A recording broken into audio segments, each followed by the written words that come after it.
Équilibre général, chapitre 2. Alors, on va repartir du schéma qu'on connaît maintenant, qu'on a vu dans le chapitre précédent. Donc vous reconnaissez un agent en noir, un agent en rouge, des cartes d'indifférence, un équilibre, et la recherche de ce point-là qu'on a défini comme étant l'optima de Pareto. Alors en fait, on va rajouter un élément, c'est qu'ici, on a des dotations initiales. Donc les dotations initiales, en fait, ce sont elles qui vont nous permettre de déterminer la zone d'avantage mutuel qui va être notre point de réflexion. Donc le point de départ du schéma, vous imaginez que le point Z n'existe pas, que cette courbe-là n'existe pas, le point Y n'existe pas non plus au début de notre réflexion. Donc on reprend finalement le schéma du chapitre précédent.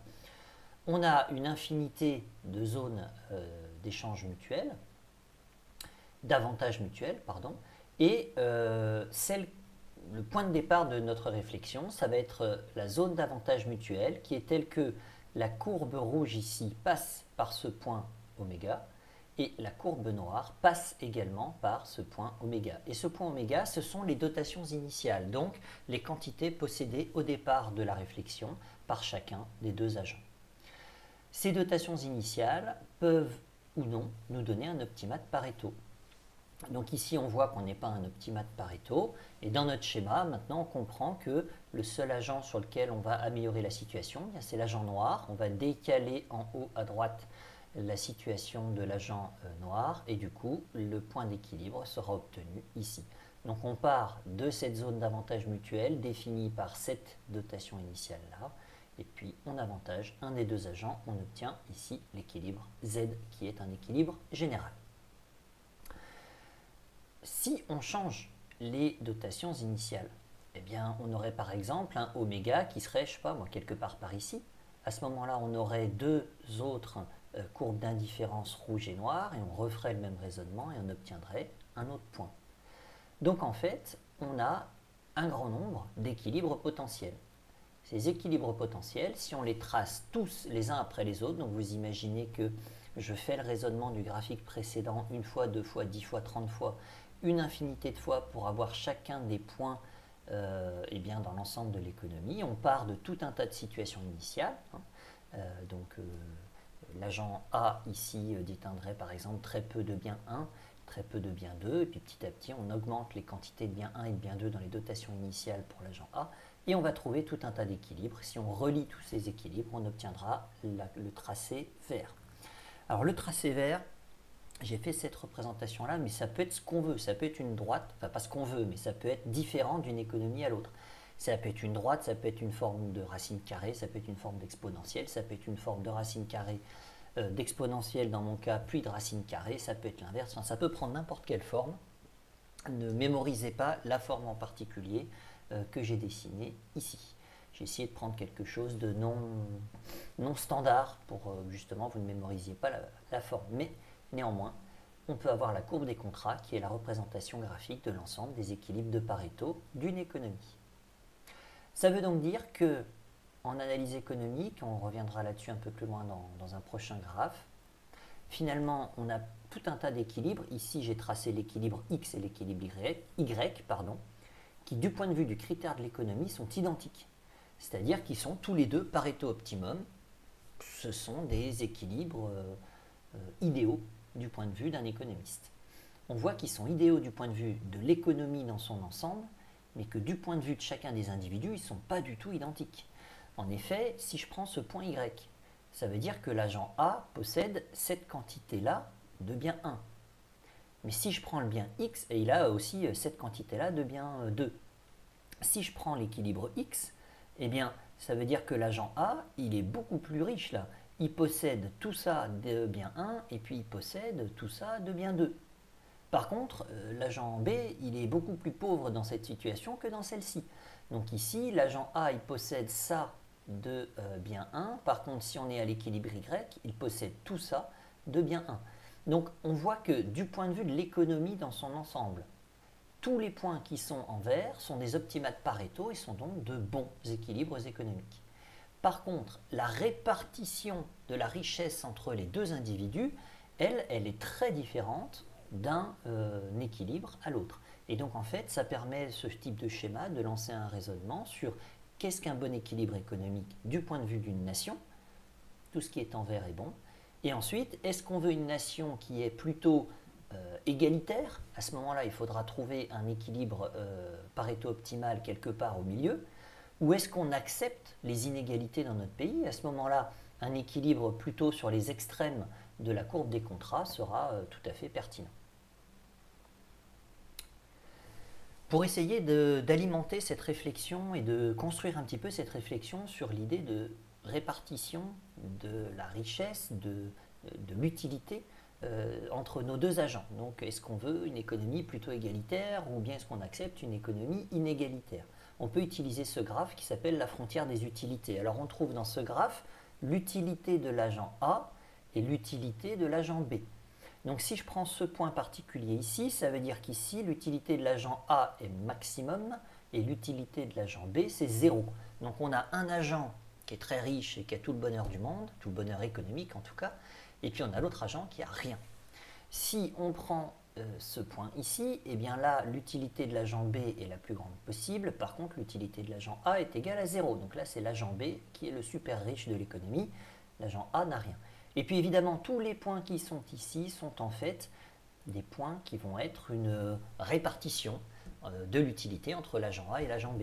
On voit qu'à l'extrême, ici, là, à la première diagonale, à 45 degrés, eh ben, on a une relative une répartition très égalitaire, on va dire, entre l'utilité de l'agent A et l'utilité de l'agent B. Plus on sera sur ce segment-là, plus c'est l'utilité de l'agent B qui est privilégiée aux dépens de celle de l'agent A. Plus on est sur ce segment-là, c'est l'utilité de l'agent A qui est privilégiée aux dépens de l'agent B. Alors après, est-ce que ça existe des économies dans lesquelles on privilégie des agents? Vous prenez l'actualité, hein, les fonctionnaires et agents d'État ont été augmentés de 3%, les retraités de 4%. On n'a pas le même taux d'augmentation, on a donc bien une répartition des choix qui sont faits pour la répartition de la richesse de l'économie. Même chose, on pourrait imaginer par exemple chez les retraités que des retraités avec des petites retraites soient plus augmentés que 4% et des retraités qui ont des grosses retraites, après mettez le terme grosse retraite avec la valeur que vous voulez, mais je ne sais pas, 4 000, 5 000 euros, et seulement 1% d'augmentation de rémunération, de retraite. Donc voilà, c'est vraiment cette idée-là. Ce qu'on est en train de voir au travers ce schéma-là, c'est qu'on a des groupes d'individus dans une société qui ont des caractéristiques communes. Est-ce qu'on veut une égalité absolue pour tous, ou est-ce qu'on recherche à faire plus de l'équité que de l'égalité, en fait, en privilégiant éventuellement une catégorie d'agents aux dépens du coup d'une autre catégorie d'agents. Le raisonnement que nous venons de faire, si on l'additionne aux choses qu'on connaît déjà dans notre boîte d'Edgeworth, ça nous permet de définir ce qu'on appelle le cœur de l'économie. Donc ici, qu'est-ce qu'on reconnaît? Notre boîte d'Edgeworth, maintenant on l'a bien dans l'œil. On voit ici qu'on a des dotations initiales qui nous déterminent une zone d'avantage mutuel qui est cette forme-là. Et on a maintenant notre courbe des contrats, celle qu'on a tracée dans le graphe précédent. Et donc on voit que ce qui nous intéresse, en fait, c'est de trouver l'ensemble des points d'équilibre Pareto optimaux qui sont à l'intérieur de la zone d'avantage mutuel. Donc en fait, ce qui nous intéresse, c'est de trouver un équilibre qui est sur le trait vert. Alors après, ça peut être celui-ci, mais celui-ci aurait tout autant son intérêt du point de vue de l'économie globale, celui-ci aussi, celui-ci aussi. Ce qui va changer, c'est les quantités consommées par chacun des agents 1 et 2. Et donc ici, vous voyez que j'ai cherché un équilibre Pareto optimal qui est particulièrement égalitaire. J'ai arrangé la situation de l'agent en rouge et de l'agent en noir à peu près dans les mêmes proportions. Donc j'étais vraiment dans une recherche d'égalité. On pourrait imaginer, si on choisit un équilibre Pareto optimal qui est ici, de décider en politique économique de plutôt valoriser un agent. Ici, c'est l'agent rouge. On a augmenté beaucoup l'utilité de l'agent rouge. On est passé de là jusque ici. Et par contre, on augmente un tout petit peu l'utilité de l'agent noir, puisqu'on passerait de cette courbe d'indifférence à une courbe un tout petit peu plus par ici. Alors, les optima de Pareto nous amènent à parler des théorèmes du bien-être. Donc, il y a deux théorèmes du bien-être, je vous renvoie vers le cours. qui en gros nous disent que l'équilibre général est un équilibre Pareto optimal et qu'un équilibre Pareto optimal est un équilibre général. Je vous renvoie vers le cours pour une formulation plus précise. Mais en fait, ce que je veux par ce graphe attirer souligner comme élément, c'est le fait que c'est la modification des dotations initiales qui permet de passer d'un optimat de Pareto à un autre de manière la plus efficace. Comment est-ce qu'on fait pour passer de l'équilibre E à l'équilibre F? On pourrait faire de l'imposition. On pourrait dire par exemple, bon ben voilà, les dotations initiales W font qu'on arrive à cet équilibre Pareto optimal. Cet équilibre Pareto optimal n'est pas celui que l'État souhaiterait mettre en avant. Il souhaiterait que là on est dans une situation où l'agent en noir est relativement peu riche par rapport à l'agent en rouge, qui a toute cette zone-là d'avantage, entre guillemets. Donc ici, on voit bien que l'agent rouge est beaucoup plus aisé, par exemple, que l'agent noir. On voudrait inverser la situation. Il faudrait que ça soit une situation où l'agent dont le graphe est en noir soit plus avantagé, dispose de plus de bien-être que l'agent qui est en rouge. Donc il faut passer de ce point-là à celui-ci, d'après l'État. Comment est-ce qu'on va faire? Donc première option, on prélève des impôts, c'est-à-dire qu'en fait on part du point E et puis on prélève des impôts et par une politique keynésienne de redistribution, on va forcer l'économie à aller vers le point F. La microéconomie, qui n'oublions pas en termes de raisonnement, est une approche libérale. Il y a un sous-jacent de dogme libéral dans l'approche de l'analyse microéconomique. Eh bien on souhaiterait que ça soit le marché qui fasse tout seul cette évolution, que ce ne soit pas une intervention de l'État. Donc en fait, on ne va pas préconiser une intervention de l'État après avoir obtenu l'équilibre F. En fait, ce qu'on va préconiser, c'est la modification des dotations initiales. En fait, il faut transformer les dotations initiales W pour qu'elles deviennent, par exemple, des dotations initiales qu'on nommera Y. Et de ces dotations initiales, mécaniquement, le marché va nous amener ici. Donc en fait, la théorie libérale, par exemple, ne nous dit pas du tout qu'il faut augmenter les impôts, elle nous dit qu'il faut modifier les dotations initiales. Par exemple, eh bien, faire une limitation des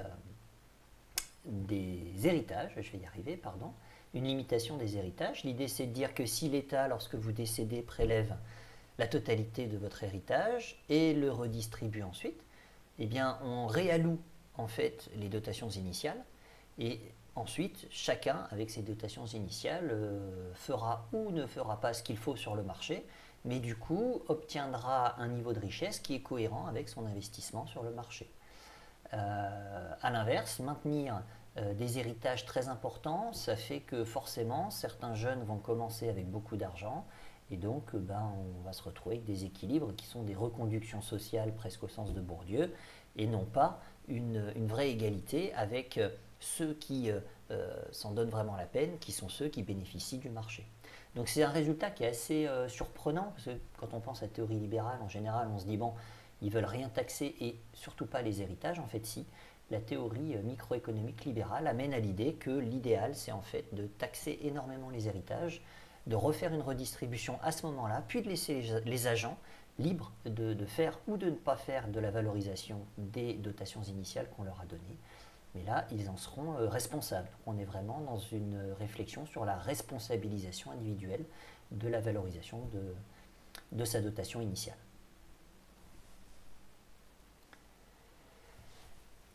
Dernier graphique, enfin il y en a trois, mais dernier type de raisonnement, on a vu une courbe d'indifférence qui était une répartition entre l'utilité de l'agent A et l'agent B avec une substituabilité imparfaite des deux agents. Donc je reviens en arrière, c'était ce graphique ici. Donc ici on a une courbe qui est concave, on a une substituabilité en fait entre l'agent A et l'agent B. Donc ça veut dire que du point de vue de l'État, l'agent A et l'agent B ont tous les deux une importance, ils sont tous les deux pris en compte.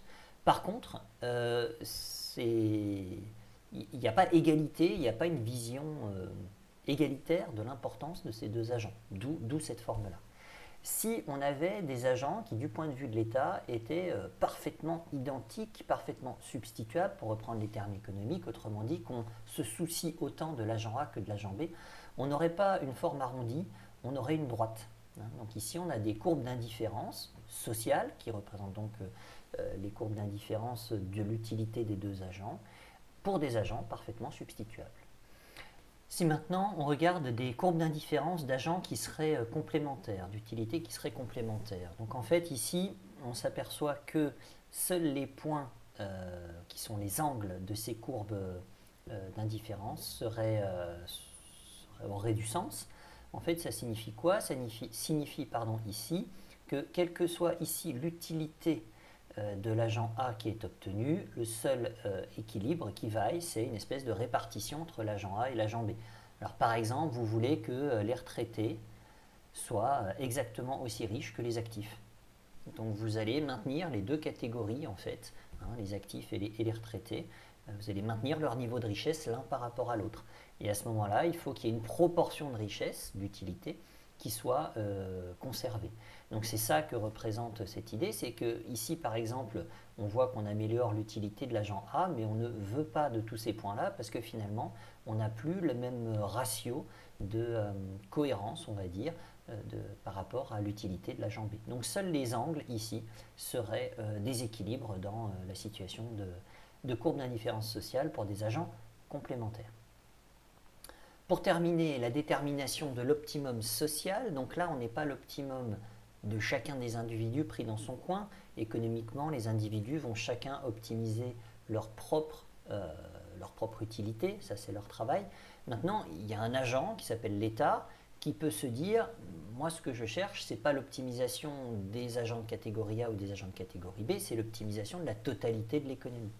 Et donc, on va prendre des courbes d'indifférence sociale. Donc là, on prend des agents qui vont être partiellement substituables, donc ni des droites ni des angles droits comme on l'a vu précédemment, mais bien des courbes d'indifférence telles qu'on les connaît, qui représentent la préférence de l'État. Donc c'est l'État qui va arbitrer entre la préférence entre l'agent A et l'agent B. Si la carte d'indifférence de l'État amène l'équilibre qui est tracé, on voit que c'est un État très égalitariste, puisqu'en fait on va chercher un équilibre qui se trouve sur cette partie de la frontière des utilités, et donc on est sur quelque chose où on a une répartition assez égalitaire des utilités entre l'utilité de l'agent A et de l'agent B. Si on avait des courbes bleues qui étaient beaucoup plus plates, qui auraient presque, pas une horizontale, mais enfin presque, on verrait que pour trouver l'équilibre, il faudra aller chercher un point qui se trouve sur cette partie-là, sur ce segment-là de la courbe de frontière des utilités. Par conséquent, ça voudrait dire quoi? Ça voudrait dire que si on cherche un équilibre ici, on va favoriser l'agent B aux dépens de l'agent A. Donc c'est un agent qui préfère valoriser les agents de catégorie B. Et puis pour terminer, mais vous avez compris, si jamais on avait des courbes bleues qui étaient donc des courbes d'indifférence de l'État qui étaient beaucoup plus verticales, eh bien on aurait un équilibre qui serait quelque part par là, et donc ici on aurait une valorisation des agents de catégorie A aux dépens des agents des catégories B.